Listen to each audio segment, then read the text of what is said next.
Episode की शुरुआत में हम देखते हैं कि जुआंग जी की मॉम ने उसे किस करते हुए देख लिया था और अब उन्हें ये भी समझ में आ चुका था कि जिस लड़की को माइदोंग ने ट्रेन में किस किया था वो भी जुआंग जी है। इसलिए वो उसी वक्त उसे पकड़ने के लिए जा रही होती हैं, लेकिन मैडम वो उन्हें रोक देती है और दोनों वहाँ से डॉक्टर लिन के घर पर चले जाते हैं, जहाँ ये लोग रात भर रुकते हैं। दूसरी तरफ जुआंग जी भी रात में घर पर आ जाती है। वो देखती है कि न्याओ उसके रूम में ही सो रही है, क्योंकि वो घर में अकेली थी और उसे डर लग रहा था। जिसके बाद जुआंग जी माइदोंग को मैसेज करती है कि वो शंघाई वापस जाना चाहती है और माइदोंग को उसे चेंज होने के लिए फोर्स नहीं करना चाहिए, क्योंकि वो जुआंग जी के साथ बहुत ही अच्छा बिहेव कर रहा था और जुआंग जी अगर ऐसे एनवायरनमेंट में रहती रही तो वो उसे छोड़कर वापस नहीं जा पाएगी। तो माइदोंग उसे मैसेज करता है कि उसे चेंज होने की ज़रूरत नहीं है और वो उसे वैसे के वैसे एक्सेप्ट करता है जिस तरीके से वो अभी है। ये देखकर वो बहुत ज़्यादा खुश हो जाती है। अगले दिन अब जुआंग जी और न्याओ देखते हैं कि उनकी मॉम अभी तक घर पर नहीं आई थी। उन्हें पता चलता है कि उनकी मॉम डॉक्टर लिन के घर पर रुक गई हैं, क्योंकि उन्होंने बहुत ज़्यादा ड्रिंक कर ली थी, जिसकी वजह से अब जुआंग जी ही न्याओ को रेडी करके उसे स्कूल भेजती हैं। यहाँ न्याओ अपने फ्रेंड्स के लिए सुपरमार्केट से चॉकलेट्स खरीद कर लेकर जाने वाली थी, जो कि न्यू ईयर गिफ्ट था, पर जुआंग जी उसे समझाती हैं कि उससे अच्छे ग्रेड्स लेकर अपने फ्रेंड को इम्प्रेस करना चाहिए। और रही बात गिफ्ट्स की, तो जुआंग जी उसके फ्रेंड्स के लिए अच्छे गिफ्ट प्रिपेयर कर देगी, जिसकी बात मानकर वो स्कूल चली जाती हैं। दूसरी तरफ ज़्यादा गुस्सा होने की वजह से मॉम हॉस्पिटल में होती हैं और मैडम वो भी उनके साथ थी।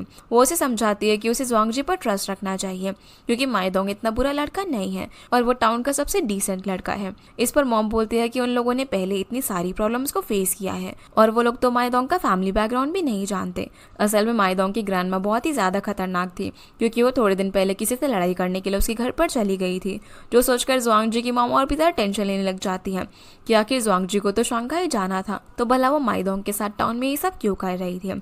यहाँ मैडम वो जुआंग जी की मॉम को बताती है कि माइदोंग की पहले भी एक गर्लफ्रेंड रह चुकी है, पर उसने उससे ब्रेकअप कर लिया, तो शायद जुआंग जी भी उसे ब्रेकअप कर लेगी। तो अब उसे समझाने का सारा काम मॉम मैडम वो को दे देती है कि वो जुआंग जी का माइंड चेंज करे, क्योंकि उसकी मॉम माइदोंग को कभी भी अपना सन इन लॉ की नज़र से नहीं देख सकती थी। इसके बाद हम जुआंग जी को देखते हैं जहाँ माइदोंग उसकी मदद कर रहा होता है न्याओ न्याओ के लिए गिफ्ट बनाने में। वो अपने ड्रॉर में रखा हुआ एक रिबन निकालता है गिफ्ट पर लगाने के लिए। तो जुआंग जी यहाँ पर उसकी ड्रॉर को देख रही होती है, क्योंकि उस ड्रॉर में बहुत सारे की चेन्स और गिफ्ट वगैरह पड़े हुए थे। वो माइदोंग से उनके बारे में पूछती है, तो वो उसे बताता है कि ये सब उसकी एक्स गर्लफ्रेंड ने उसे दिए थे, जो सुनकर जुआंग जी कुछ भी रिएक्ट नहीं करती। तो माइदोंग उससे पूछता है कि क्या वो उसे कुछ बोलेगी नहीं। तो जुआंग जी बोलती है कि वो अपना टाइम मुझसे लड़ाई करके या फिर किसी को भी बुरा फील करवा कर वेस्ट नहीं करना चाहती है, क्योंकि वो न्यू ईयर के बाद शंघाई वापस जा रही है और वो उसके साथ अपना बेस्ट टाइम स्पेंड करना चाहती है। यहाँ वो माइदोंग को डॉक्टर लिन के बारे में ही बता देती है कि उन्हें कैंसर है, तो माइदोंग को ग्रैंडमा चेन से इस बारे में बात करनी चाहिए, क्योंकि डॉक्टर लिन ग्रैंडमा की बहुत ही अच्छी दोस्त थी। आगे हम देखते हैं कि जुआंग जी अपने घर पर जाती हैं, तो माइदोंग के घर से चेरीज लेकर आई थी, जिन्हें वो अपनी मॉम को खाने के लिए देती है, क्योंकि उसकी मॉम को चेरीज बहुत ही ज़्यादा पसंद थी। पर मॉम तो बहुत ज़्यादा गुस्से में होती है और जब उन्हें पता चलता है कि वो चेरीज उसे किसी ने गिफ्ट करी है, तो वो समझ जाती है कि ज़रूर माइदोंग के घर से आई है। इसलिए वो जुआंग जी पर चिल्लाने लग जाती है कि अगर वो दूसरों के पैसे वेस्ट करने में इतनी इंटरेस्टेड है तो उसे किसी रिच आदमी से शादी कर लेनी चाहिए या फिर शंघाई चले जाना चाहिए। जो देखकर जुआंग जी थोड़ी सी शॉक हो जाती है कि उसकी मॉम उस पर भला गुस्सा क्यों कर रही है। इधर ग्रैंडमा डॉक्टर लिन के घर से वापस आती है, जहाँ वो बहुत सारा सामान भी अपने साथ लेकर आई थी। तो माइदोंग उनसे बोलता है कि वो हमेशा ही डॉक्टर लिन के घर से कुछ न कुछ लेकर आती है, क्या उन्होंने कभी उन्हें कुछ दिया भी है, तो उन्हें खुद भी डॉक्टर लिन को कुछ गिफ्ट देना चाहिए। जिस पर ग्रैंडमा कहती है कि वो डॉक्टर लिन की बेस्ट फ्रेंड है, तो वो उसके गिफ्ट बहुत ज़्यादा ग्रेसफुली एक्सेप्ट करती है और वो बहुत ही स्वीटली उन्हें गिफ्ट देती है। जब माइदोंग उन्हें डॉक्टर लिन की बीमारी के बारे में बताने की कोशिश करता है, पर ग्रैंडमा उसे बोलने ही नहीं देती और कहती है कि अभी माइदोंग को बस जुआंग जी पर ध्यान देना चाहिए। अगर वो जुआंग जी को सच में पसंद करता है तो उसे उसके साथ शंघाई चले जाना चाहिए। तो माइदोंग बोलता है कि फिलहाल के लिए तो वो उनके साथ ही रहना चाहता है। ये सुनकर ग्रैंडमा उससे कहती है कि वो अपने ग्रैंडसन के बारे में ज़्यादा सोचती है, तो वो खुद भी वहाँ पर चलने के लिए तैयार है जहाँ पर माइदोंग जाना चाहता है, क्योंकि वो बस उसे सेटल होता हुआ देखना चाहती है। जिसके अगले दिन हम देखते हैं कि जुआंग जी की मॉम अपनी शॉप पर होती है, तभी सोंगी वहाँ पर चिकन खरीदने के लिए आती है। उसी वक्त वहाँ पर एक और लेडी आती है जो कि सोंगी को जानती थी। वो उससे बोलती है कि क्या वो ग्रैंडमा चैन और माइदोंग से मिलने के लिए जा रही है, क्योंकि सोंगी की तो शादी हो चुकी थी। ये सुनकर जुआंग जी की मॉम उस औरत की बातें सुनने लग जाती है और जब सोंगी वहाँ से चली जाती है तो मॉम को पता चलता है कि सोंगी माइदोंग की एक्स गर्लफ्रेंड थी और ग्रैंडमा चेन उसे हमेशा कंट्रोल करती थी, जिसकी वजह से सोंगी ने माइदोंग से ब्रेकअप कर लिया और अब वो शादी के बाद उनसे मिलने के लिए आई थी। जो सुनकर मॉम से कंट्रोल नहीं होता, वो जुआंग जी को कॉफ़ी पर बुलाती है। ताकि वहाँ वो उससे बात कर सके। अब जैसे ही ज़ुआंगजी अपनी मॉम से बात करने के लिए आती है तो सबसे पहले उसकी मॉम उसे बस यही सवाल करती है कि माइडोंग और उसका रिलेशनशिप क्या है, क्या वो दोनों शादी करने वाले हैं और वो दोनों शादी कब करने वाले हैं। इस पर ज़ुआंगजी जवाब देती है कि वो सिर्फ टाउन में रहने तक ही माइडोंग के साथ है और उन्होंने शादी के बारे में अभी तक नहीं सोचा है। ये सुनकर मॉम को गुस्सा आ जाता है। वो ज़ुआंगजी पर चिल्लाने लग जाती है कि अगर वो माइडोंग के साथ सीरियस रिलेशनशिप में नहीं है तो भला वो उसे सबके सामने किस कैसे कर सकती है और वो उसकी फैमिली को ह्यूमिलेट क्यों फील करवा रही है। जहाँ वो ये भी बताने लग जाती है कि माइडोंग ज़रूर ज़ुआंगजी को यूज़ करेगा और फिर उसे ब्रेकअप कर लेगा, जैसे कि उसने सॉन्ग के साथ किया। ये सुनकर ज़ुआंगजी बोलती है कि वो माइडोंग से ब्रेकअप नहीं करेगी और ना ही माइडोंग ऐसा लड़का है जो कि उसका यूज़ करेगा, जिसकी वजह से मॉम उसे बता देती है कि अगर माइडोंग इतना ही अच्छा लड़का है तो उसने तुम्हें ये तो ज़रूर बताया होगा ना कि सॉन्गी उससे मिलने के लिए टाउन में आई है। ये सुनकर ज़ुआंगजी शॉक रह जाती है क्योंकि उसे तो इस बारे में कुछ भी नहीं पता था। वो अब सीधे यहाँ से माइडोंग के घर पर चली जाती है पर वहाँ भी माइडोंग नहीं होता और ग्रैंडमा ज़ुआंगजी को बताती है कि सॉन्गी आई थी, वो सी साइड रिजॉर्ट में रुकी हुई है। पर ग्रैंडमा चन को सॉन्गी बिल्कुल भी पसंद नहीं थी क्योंकि उसने माइडोंग को चीट किया था। ये सुनकर ज़ुआंगजी माइडोंग से मिलने के लिए उसके फ्यूनरल पार्लर चली जाती है पर वहाँ पर भी उसे रिसेप्शनिस्ट से पता चलता है कि वो किसी काम से सी साइड रिजॉर्ट में गया हुआ है। अब ज़ुआंगजी का शक यकीन में बदल जाता है कि ज़रूर माइडोंग सॉन्गी के साथ उस रिजॉर्ट में गया होगा, इसीलिए वो गुस्से में उसे देखने के लिए वहाँ पर चली जाती है। जहाँ हम देखते हैं कि अंदर जाने से पहले ज़ुआंगजी वांग को कॉल करती है और उसे बताती है कि शायद माइडोंग उसे चीट कर रहा है। अब वो उसे रंगे हाथों पकड़ने के लिए जा रही है पर वांग ज़ुआंगजी को शांत रहकर सब कुछ करने के लिए कहती है क्योंकि वो माइडोंग को लेकर गलत भी हो सकती थी। जिसके बाद ज़ुआंगजी सीधे सॉन्गी के रूम के बाहर चली जाती है और नॉक कर उसे बाहर बुलाती है। वो देखती है कि सॉन्गी तो प्रेग्नेंट थी और वो असल में वहाँ पर अपने हस्बैंड के साथ रुकी हुई थी, यानी कि ज़ुआंगजी माइडोंग के बारे में गलत सोच रही थी। फिर हम इन दोनों को एक दूसरे से बातें करते हुए देखते हैं जहाँ पर सॉन्गी उसे बताती है कि जब से उसकी शादी हुई है तब से वो माइडोंग से बहुत ही कम बात करती है, पर जब भी वो उसे बात करती थी तब वो उसे ज़ुआंगजी के बारे में बताता था ताकि सॉन्ग गिल्टी फील करना छोड़ दे, क्योंकि उसे हमेशा ऐसा लगता था कि उसने माइडोंग को चीट किया। पर माइडोंग के लिए ऐसा कुछ भी नहीं था और अब वो ज़ुआंगजी की उसकी लाइफ में होने की वजह से बहुत ही ज़्यादा खुश था। यही बातें वो सॉन्ग को भी बताता था, जो सुनकर ज़ुआंगजी को कुछ भी समझ नहीं आता। तो सॉन्गी उसे बताती है कि वो माइडोंग के बेस्ट फ्रेंड सॉन्गरान की बहन है जिसकी उस फाइट के अंदर डेथ हो गई थी। इसी बीच हम माइडोंग को देखते हैं जो कि सी साइड पर एक बॉडी को पिक करने के लिए गया हुआ था। असल में ये डेड बॉडी एक टीनेज लड़के की थी जिसकी मॉम उसे देखकर बहुत ज़्यादा रो रही होती है क्योंकि उस लड़के की लाइफ उसकी गर्लफ्रेंड की वजह से गई थी, जिसकी वजह से उस लड़के की मॉम लड़की पर बहुत ज़्यादा चिल्ला रही होती है। ये देखकर माइडोंग को अपने बेस्ट फ्रेंड सॉन्गरान की डेथ याद आ जाती है। दूसरी तरफ हम देखते हैं कि सॉन्ग ज़ुआंगजी को बताती है कि वो माइडोंग को तब से जानती थी जब से माइडोंग और सॉन्गरान बेस्ट फ्रेंड हुआ करते थे। सॉन्ग तभी से माइडोंग को बहुत ज़्यादा पसंद भी करती थी, लेकिन उसने हमेशा उसकी फीलिंग्स को इग्नोर किया। और जब एक दिन सॉन्ग को कुछ लड़कों ने परेशान किया तो उसने माइडोंग से हेल्प मांगी, जबकि वो खुद भी उन लड़कों को सबक सिखा सकती थी। पर सिर्फ माइडोंग के क्लोज आने के लिए उसने उससे हेल्प मांगी। पर उस दिन भी माइडोंग उसे बचाने के लिए नहीं आया और उसने बस सॉन्गरान को इस बारे में कॉल करके बता दिया, जिसकी वजह से सॉन्गरान को अपनी बहन को बचाने के लिए आना पड़ा। सॉन्गरान कभी भी किसी से लड़ाई नहीं करता था, इसीलिए उस लड़ाई में उसकी जान चली गई, जिसके बाद से सॉन्गी को यही लगता था कि उसके भाई की जान उसकी वजह से गई है। पर जब उसने देखा कि माइडोंग भी यही चीज़ फील करता है और वो भी सॉन्गरान की ग्रेव पर आकर गिल्टी होता है, तो सॉन्गी का गिल्ट थोड़ा कम हो गया। उसे लगने लगा कि अगर वो माइडोंग के साथ रहेगी तो वो एक दिन इस थॉट से ज़रूर बाहर निकल जाएगी। और यही चीज़ माइडोंग ने भी सोची कि अब उसे सॉन्ग को सॉन्गरान के बदले प्रोटेक्ट करना चाहिए, इसीलिए उसने भी वो सब कुछ किया जो कि सॉन्गी चाहती थी। पर वो दोनों एक दूसरे के साथ कभी भी खुश नहीं थे, इसीलिए आखिर में सॉन्गी ने 7 साल बाद इस रिलेशनशिप से निकलने का डिसाइड किया, क्योंकि वो माइडोंग के ऊपर और ज़्यादा बर्डन फील नहीं कराना चाहती थी। वो जानती थी कि माइडोंग की लाइफ में भी ज़रूर ज़ुआंगजी जैसी कोई लड़की आएगी और उसे हैप्पी फील करवाएगी। असल में भी अब ज़ुआंगजी माइडोंग की लाइफ में आ चुकी थी, जिस वजह से माइडोंग काफ़ी ज़्यादा खुश भी था। इसके बाद हम देखते हैं कि माइडोंग अपने घर पर जाता है। वो सी साइड पर घूमने से थोड़ा सा बीमार भी हो गया था, तो ग्रैंडमा उसे रेस्ट करने के लिए कहती है। जहाँ माइडोंग उस लड़के की फ़ोटो लेकर आया हुआ था जिसकी सी साइड पर डेथ हुई थी, वो ग्रैंडमा को बताता है कि उस लड़के की मॉम ने अपना फ्यूनरल भी फ्यूचर के लिए माइडोंग के पास ही बुक करवाया है, क्योंकि जिस तरीके से माइडोंग उसके बेटे का फ्यूनरल करवा रहा था वो औरत यही चाहती थी कि फ्यूचर में उसका भी वैसा ही फ्यूनरल हो। ताकि किसी और वर्ल्ड में वो अपने बेटे से वापस मिल सके। और ये पहली बार नहीं था कि माइदोंग को किसी ने इस तरीके से फ्यूनरल बुक करवाया था, क्योंकि पहले भी बहुत लोग ऐसा कर चुके थे। और ये भी एक रीज़न था कि वो टाउन छोड़कर नहीं जाना चाहता था, क्योंकि वो अपने काम को लेकर बहुत ज़्यादा सीरियस था। और अगर वो फ्यूचर में ये काम छोड़कर और किसी काम में लग जाता तो वो उन लोगों से किया हुआ प्रॉमिस पूरा नहीं कर पाता, और शायद उसकी वजह से वो लोग कभी अपने लव्ड वन से वापस नहीं मिल पाएंगे। जो सुनकर ग्रैंडमा उसे समझाती है कि माइदोंग को कभी कभी खुद के बारे में भी सोचना चाहिए, और जो लोग उसे चाहते हैं उन्हें भी प्रायोरिटाइज करना चाहिए। अगले दिन अब हम देखते हैं कि माइदोंग सो रहा था तो ज़ोंगजी उसे सुबह सुबह उठाने के लिए आ जाती है, जिसे देखकर वो बहुत ज़्यादा खुश होता है, क्योंकि उसने उठते ही उसको देख लिया था। ज़ोंगजी उसे हक करती है तो वो उसे बताते हैं कि उसे कभी उसके पेरेंट्स ने भी इस तरीके से हक नहीं किया, और ज़ोंगजी वो पहली इंसान थी जो कि उसे इतना अच्छा और रिलैक्स फील करवा रही थी। ये सुनकर वो उसे शेयर करती है कि वो उसे कभी भी छोड़ना नहीं चाहती और वो उसके साथ बेस्ट मेमोरी एंजॉय करना चाहती है, पर उसे डर है कि अगर उसने माइदोंग से शादी कर ली तो वो हमेशा के लिए इस टाउन में ही रह जाएगी, और फिर वो फ्यूचर में अपने आप को ब्लेम करेगी, क्योंकि वो कभी भी एक सक्सेसफुल पर्सन नहीं बन पाएगी और खुद को प्रूव नहीं कर पाएगी।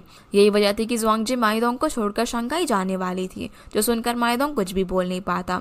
वो बस उसे इतना कहता है कि वो उसकी चॉइस की रिस्पेक्ट करता है। जिसके बाद हम देखते हैं कि ज़ोंगजी भी अब घर के अंदर आ चुकी थी, जहाँ वो और न्यो बात कर रहे थे कि आखिर उनकी मॉम को हो क्या गया है। तो न्यो बोलती है कि मॉम और उसके बीच में ज़रूर कुछ चल रहा है, उन्हें फ़िलहाल के लिए अपनी मॉम की हर बात मान लेनी चाहिए और उन्हें गुस्सा नहीं दिलाना चाहिए। यहाँ से हम ग्रैंडमा को देखते हैं। असल में ग्रैंडमा डॉक्टर लिन से मिलने के लिए जा रही थी, ताकि वो डॉक्टर लिन को समझा सके कि अगर वो माइदोंग के साथ शंघाई चली जाएंगी तो डॉक्टर लिन उनसे नाराज़ ना हो और उसे समझाने में उसकी हेल्प करे। पर जैसे ही ग्रैंडमा डॉक्टर लिन से मिलने के लिए पहुंचती है तो उनके घर के बाहर बहुत सारे लोगों की भीड़ इकट्ठा हो रखी थी। अंदर जाकर मैडम वो से ग्रैंडमा चैन को पता चलता है कि डॉक्टर लिन को हॉस्पिटल में एडमिट करवाया गया है, क्योंकि उन्हें ब्रेन कैंसर हो गया है, जिसकी वजह से ग्रैंडमा को बहुत बड़ा शॉक लगता है और वो वहाँ से बाहर निकल जाती है। जहाँ रास्ते में ज़ोंगजी की मॉम को ग्रैंडमा चैन माउंटेन्स की तरफ जाते हुए दिखती है, पर उन्हें यही लगता है कि शायद वो किसी काम से जा रही होगी, इसलिए उस पर ध्यान नहीं देती। अब जब रात में ज़ोंगजी और सभी लोग साथ में बैठकर डिनर कर रहे होते हैं, जहाँ पर खाना ज़ोंगजी ने बनाया हुआ था, तो मॉम उस खाने में कमी निकाल रही होती है, क्योंकि वो ज़ोंगजी से अब भी नाराज़ थी। तभी मैडम वो ज़ोंगजी की मॉम से बात करने के लिए आ जाती हैं। वो उन्हें बताती है कि ग्रैंडमा चैन का कहीं भी पता नहीं लग रहा है, क्योंकि उन्हें जब से डॉक्टर लिन के बारे में पता चला है तब से वो बिना किसी को बताए कहीं चली गई हैं, और ना ही वो किसी का कॉल उठा रही थी। ये सुनकर वो लोग भी ग्रैंडमा चैन को ढूंढने के लिए निकल जाते हैं और ज़ोंगजी माइदोंग से मिलती है। वो काफ़ी परेशान होकर ज़ोंगजी को बोलता है कि वो फिजिकली डिसेबल्ड है, तो वो भला यहाँ पर क्यों आई है। ये सुनकर वो उसे कहती है कि वो भी ग्रैंडमा को ढूंढने में मदद करेगी, जिसके बाद वो उन्हें जंगल में ढूंढना शुरू कर देते हैं। तभी ज़ोंगजी को जंगल में एक जगह से यान की गूज की आवाज़ आती है, तो वो उस आवाज़ का पीछा करती है। असल में वो कोई और गूज होता है, लेकिन उसकी आवाज़ की वजह से ज़ोंगजी को ग्रैंडमा चैन मिल जाती है, जो कि पानी के पास बैठी हुई थी। तो वो ये चीज़ माइदोंग को इन्फॉर्म कर देती है कि उसे ग्रैंडमा मिल गई है। ज़ोंगजी अब ग्रैंडमा के पास चली जाती है, और क्योंकि वो जंगल में इतना भाग रही थी तो इस वजह से उसके पैरों में दर्द होना भी शुरू हो जाता है। जिसके थोड़ी देर बाद हम देखते हैं कि वो घर आ चुकी थी, जहाँ उसकी मॉम उसे मेडिसिन लेने के लिए कहती है। वो उसे ये भी समझाती है कि अगर उसे माइदोंग के साथ सब कुछ खत्म नहीं किया तो उसकी आगे की लाइफ भी ऐसे ही होगी। ज़ोंगजी सिर्फ अपनी रिस्पॉन्सिबिलिटीज़ निभाने में ही रह जाएगी, जैसा कि उसने ग्रैंडमा को ढूंढने के लिए किया था। और अगर सच में ज़ोंगजी अच्छी लाइफ चाहती है तो उसे शंघाई वापस चले जाना चाहिए। ये सुनकर ज़ोंगजी को बहुत ज़्यादा गुस्सा आता है और वो सोने के लिए चली जाती है। दूसरी तरफ हम देखते हैं कि माइदोंग ग्रैंडमा को लेकर एक नए घर के अंदर थोड़े दिनों के लिए शिफ्ट हो जाता है, ताकि ग्रैंडमा का मूड डॉक्टर लिन से डिस्ट्रैक्ट हो सके। और अब ग्रैंडमा चैन ने अपना डिसीजन भी बदल लिया था, वो शंघाई नहीं जाने वाली थी। इस पर माइदोंग ग्रैंडमा से कहता है कि वो भी अब अपनी ग्रैंडमा के साथ ही रहेगा। यहाँ पर ग्रैंडमा और भी चीज़ें शेयर करती है कि वो हमेशा अपने डिसीजन लेने से पहले डॉक्टर लिन के पास ही जाती थी, क्योंकि वही उनकी हर चीज़ में हेल्प करती थी। पर अब वो भी ग्रैंडमा को अकेला छोड़कर जाने वाली है।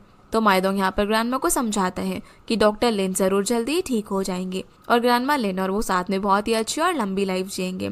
इसके बाद हम देखते हैं कि माइदोंग वीडियो कॉल पर ज़ोंगजी से बात कर रहा होता है। वो उसे थैंक्स कहता है क्योंकि उसने ग्रैंडमा को ढूंढा था। माइदोंग ज़ोंगजी को यहाँ पर डेट पर लेकर जाने के लिए भी कहता है, क्योंकि वो उसे शंघाई जाने से पहले ट्रीट देना चाहता था। इसलिए वो दोनों एक मूवी डेट का प्लान करते हैं। पर जब ज़ोंगजी माइदोंग के साथ मूवी थिएटर पहुँचती हैं तो मूवी के लिए बहुत ज़्यादा लेट हो गई थी, इसलिए वो अपनी डेट थिएटर के बाहर ही बैठकर एंजॉय करने का डिसाइड करते हैं। यहाँ वो बार बार अपनी पॉकेट से कुछ ना कुछ निकाल कर जुआंगजी को दिए जा रहा था जिसकी उसे जरूरत थी। इसीलिए जुआंगजी उसकी पॉकेट चेक करने लग जाती है कि वो डोरेमोन तो नहीं है। ऐसा करते करते उसे माइदोंग की पॉकेट से लिप बाम मिलता है तो माइदोंग को परेशान करने लग जाती है कि वो उसकी सेम कंपनी का लिप बाम लगाता है। वो अब लिप्स पर लिप बाम लगाने के लिए अपना फेस आगे कर देती है पर माइदोंग उसे किस कर देता है, जिसकी वजह से वो उसे परेशान करने के लिए चिल्लाने लग जाती है और कहने लगती है कि वो उसका फायदा उठा रहा है। तो वो उसे ये सब बोलने से मना करता है और हम देख पाते हैं कि वो दोनों एक दूसरे के साथ बहुत ही खुश थे। दोनों अपनी डेट काफ़ी इंजॉय कर रहे थे। जिसके बाद हम देखते हैं कि माइदोंग ग्रैंडमा चेन के साथ न्यू ईयर सेलिब्रेट कर रहा होता है और ग्रैंडमा चेन यहाँ पर ग्रैंडमा लिन से बात कर रही होती है जो कि हॉस्पिटल में थी। माइदोंग देखता है कि उसकी ग्रैंडमा और डॉक्टर लिन अभी भी बेस्ट फ्रेंड्स थे और उनकी बीमारी की वजह से या फिर उन दोनों के बीच में जो डिस्टेंस था उसकी वजह से दोनों बिल्कुल भी चेंज नहीं हुई थी। दूसरी तरफ हम देखते हैं कि जुआंगजी भी अपनी फैमिली के साथ डिनर कर रही होती है। वो देखती है कि उसकी मॉम का बिहेवियर थोड़ा सा खराब होता है क्योंकि ये उनका मिस्टर ही के बिना फर्स्ट न्यू ईयर था और वो उन्हें मिस कर रही थी। पर जुआंगजी, यान और न्यों मिलकर अपनी मॉम के साथ डिनर करते हैं ताकि वो थोड़ी खुश हो सके। लेकिन जुआंगजी को माइदोंग से मिलने के लिए काउंटडाउन पार्टी में जाना था तो बार बार घड़ी के अंदर टाइम देख रही थी। ये चीज़ मॉम नोटिस कर लेती है तो जुआंगजी उन्हें बताती है कि वो अपने फ्रेंड्स के साथ काउंटडाउन पार्टी में जा रही है। जो सुनकर मॉम थोड़ा भड़क जाती है। वो जुआंगजी पर गुस्सा करती है कि वो अपनी फैमिली के साथ न्यू ईयर मनाने के बजाय इस टाइम पर भी बाहर जा रही है और अगर किसी ने इस टाइम पर उसके साथ कुछ बुरा कर लिया तो वो क्या करेगी, क्योंकि आज तक मॉम ने उसे डिसेबल होने की वजह से नहीं डांटा था। पर अब मॉम चाहती थी कि जुआंगजी उनके घर से चली जाए क्योंकि वो बदल चुकी थी। ये सुनकर जुआंगजी को भी गुस्सा आ जाता है। वो मॉम से बोलती है कि अब वो 30 साल की हो गई है तो अगर किसी को भी उसका फायदा उठाना होता तो वो उठा चुका होता और उसके डिसेबल होने की वजह से उसे तो रिलेशनशिप में आने में भी प्रॉब्लम होती है। अगर कोई उसका एडवांटेज उठाएगा भी तो उसके लिए अच्छा ही होगा क्योंकि कम से कम वो इंसान उसे बाकी लोगों की तरह नॉर्मल तो समझेगा। ये बोलकर वो गुस्से में यहाँ से चली जाती है। यान उसे रोकने के लिए आता है और उसे समझाता है कि उसे मॉम की बात का बुरा नहीं मानना चाहिए क्योंकि फैक्ट्री में कुछ प्रॉब्लम चल रही थी, इसी वजह से मॉम इतनी ज़्यादा गुस्से में थी। तो जुआंगजी उसे मॉम को संभालने के लिए कहकर वहाँ से चली जाती हैं। अब हम देखते हैं कि वो माइदोंग और उसके फ्रेंड्स के साथ पार्टी में होती हैं जहाँ वो डांस करके एंजॉय कर रहे थे। पर माइदोंग यहाँ पर समझ जाता है कि ज़रूर जुआंगजी के साथ कुछ तो हुआ है क्योंकि वो इतनी ज़्यादा खुश पहले कभी नहीं थी। जहाँ जुआंगजी जैसे उसे किस करने की कोशिश कर रही थी तो वो उसे रोक देता है। इसी बीच जुआंगजी को एक लड़का टच करने की कोशिश करता है जिस वजह से उसे उस लड़के पर बहुत ज़्यादा गुस्सा आता है और वो उसे सॉरी कहने के लिए बोलती है, लेकिन वो लड़का उसे सॉरी नहीं बोलता। तो अब माइदोंग और उसके फ्रेंड्स उस लड़के और उसके साथी को पीटने लग जाते हैं। जिस बीच जुआंगजी भी एक चेयर उठाकर उस लड़के को मारने के लिए चली जाती है पर माइदोंग उसे रोक देता है और दोनों बाहर आ जाते हैं। यहाँ जुआंगजी माइदोंग से कहती है कि उनकी पूरी पार्टी खराब हो चुकी है तो अब उन्हें अपने घर पर चले जाना चाहिए। पर वो उसे अपने जैकेट के अंदर हक कर लेता है और कहता है कि वो उसके साथ न्यू ईयर काउंटडाउन करके ही घर जाएगा। जहाँ वो ये भी डिसाइड करने लग जाते हैं कि उन्हें कहाँ जाना चाहिए पर कोई भी जगह उनके लिए सूटेबल नहीं हो पा रही थी तो दोनों अब माइदोंग के नए वाले घर पर चले जाते हैं। जहाँ जाते ही जुआंगजी वहाँ पर पड़े हुए सामान को देखने लग जाती है और उसमें उसे एक स्टैचू मिलता है जो कि एक ट्री की तरह था, यानी कि वो असल में जुआंगजी का स्टैचू था जब वो स्कूल में ट्री बनी थी। ये देखकर वो बहुत ज़्यादा सरप्राइज रह जाती है। तो माइदोंग उसे बताता है कि ये स्टैचू उसने हाई स्कूल में खरीदा था क्योंकि वो उस वक्त भी उसे बहुत ज़्यादा मिस करता था जब वो स्कूल छोड़कर चली गई थी। जहाँ वो उसके बिहेवियर को देखकर उससे बोलता है कि अगर उसके साथ कुछ हुआ है तो वो उसे शेयर कर सकती है, पर वो उसे कुछ भी नहीं बताती और उससे पूछती है कि वो कभी किसी को अपने घर पर लेकर आया है तो माइदोंग उसे मना कर देता है। ये सुनकर वो उसे किस करने लग जाती है। जहाँ पर इंटीमेट होने से पहले माइदोंग जुआंगजी का प्रोस्थेटिक लेग निकालने की कोशिश करता है ताकि उसको कोई प्रॉब्लम ना हो, लेकिन जुआंगजी उसे अपने से दूर कर देती है और बोलती है कि भला वो उसे फोर्स क्यों कर रहा है। जिसका ऐसा बिहेवियर देखकर वो बहुत ज़्यादा कंफ्यूज हो जाता है क्योंकि वो नहीं जानता था कि जुआंगजी ये सब अपनी मॉम की वजह से कर रही है, क्योंकि उसकी मॉम ने उसे हर्ट करने वाली बहुत सारी चीज़ें बोली थी, यहाँ तक कि उसे बर्डन भी बोला था। इसलिए वो गुस्से में यहाँ से भी निकल जाती है। जहाँ से जाते जाते वो गुस्से में स्टैचू भी तोड़ देती है पर माइदोंग उसके पीछे आता है और उसे घर तक छोड़ता है, जहाँ वो आखिरी बार जुआंगजी से कहता है कि वो उसके जैसा नहीं बन सकता और उसे मैच नहीं कर सकता क्योंकि वो सिर्फ प्रेजेंट का सोचने वाली लड़की थी और माइदोंग फ्यूचर के बारे में सोचता था। वो कभी भी जुआंगजी को नहीं समझ पाएगा कि उसने ये सब क्यों किया, इसीलिए वो उसे ब्रेकअप करके यहाँ से चला जाता है और उसी वक्त न्यू ईयर की काउंटडाउन भी खत्म हो जाती है। सीन अब यहाँ से ग्रैंडमा पर आता है। वो भी डॉक्टर लिन को न्यू ईयर विश करती है पर डॉक्टर लिन ग्रैंडमा को समझाती है कि वो लोग जल्दी ही अलग होने वाले हैं, तो ग्रैंडमा को रेडी होना होगा और उन्हें बिल्कुल भी दुखी नहीं होना है, क्योंकि ग्रैंडमा की फैमिली में सिर्फ माइडोंग था जिसे ग्रैंडमा की जरूरत थी। वो ऐसा कुछ भी नहीं कर सकती थी जिससे कि माइडोंग अकेला पड़ जाए, यानी कि उन्हें अपनी फैमिली को संभालना होगा। यहाँ से अब हम ज़ुआंगजी को देखते हैं जो कि अपने रूम में जाती है, तो न्याओ उसके रूम में ही सो रही थी और उसे ज़ुआंगजी के लिए एक लेटर भी लिखा हुआ था कि वो अपनी मॉम से आर्ग्यू करना बंद करे, क्योंकि न्याओ को बिल्कुल भी पसंद नहीं था जब ज़ुआंगजी या फिर मॉम परेशान होती थी। न्याओ ये भी बताती है कि उसने भी अपने डैड को खोया है, जिसकी वजह से क्लास में सभी लोग उसे वीक की तरह ट्रीट करते हैं और उस पर दया दिखाते हैं।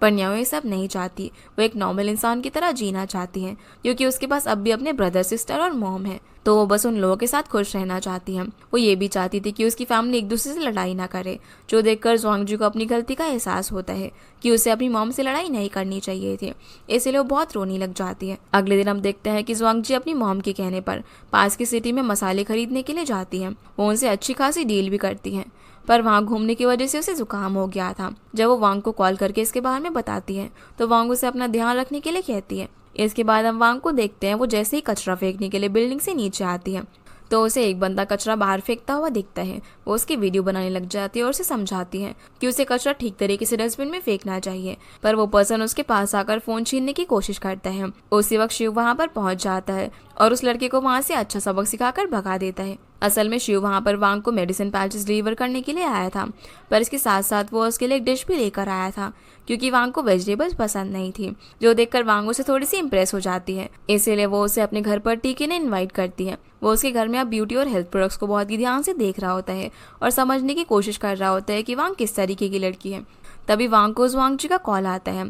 ज़ुआंगजी अब वांग को न्यू ईयर की रात का पूरा इंसिडेंट बता देती है कि उसने माइडोंग के साथ क्या किया, जिसकी वजह से वांग थोड़ी सी गुस्सा हो जाती है। वो ज़ुआंगजी को समझाती है कि माइडोंग ऐसा लड़का नहीं है और ज़ुआंगजी ने उसके साथ जो बिहेव किया वो बिल्कुल ही गलत था, उसे उससे माफ़ी मांगनी चाहिए। ये सुनकर ज़ुआंगजी को भी लगता है उसने सच में उसके साथ बुरा किया और अपनी मॉम का गुस्सा उस पर निकाल दिया। दूसरी तरफ ब्रदर शिव वांग की दवा की कुछ सैंपल अपने पास रख लेता है और उसे समझाता है कि वो तो वैसे भी इतनी ब्यूटीफुल है, तो उसे इतनी सप्लीमेंट्स लेने की ज़रूरत नहीं है, जो देखकर वो स्माइल करने लग जाती है और उसे कहती है कि उसे बहुत ज़्यादा भूख लग रही है, तो वो दोनों डिनर करने के लिए बाहर जाते हैं। जो सुनकर वो बहुत ज़्यादा खुश हो जाता है और वांग से बोलती है कि वो इसे उन दोनों की पहली डेट समझ ले, इस बार वो कुछ भी गलती ना करे, जिसके बाद दोनों चले जाते हैं। और इसी के साथ हमारा ये एपिसोड यहीं पर ख़त्म हो जाता है।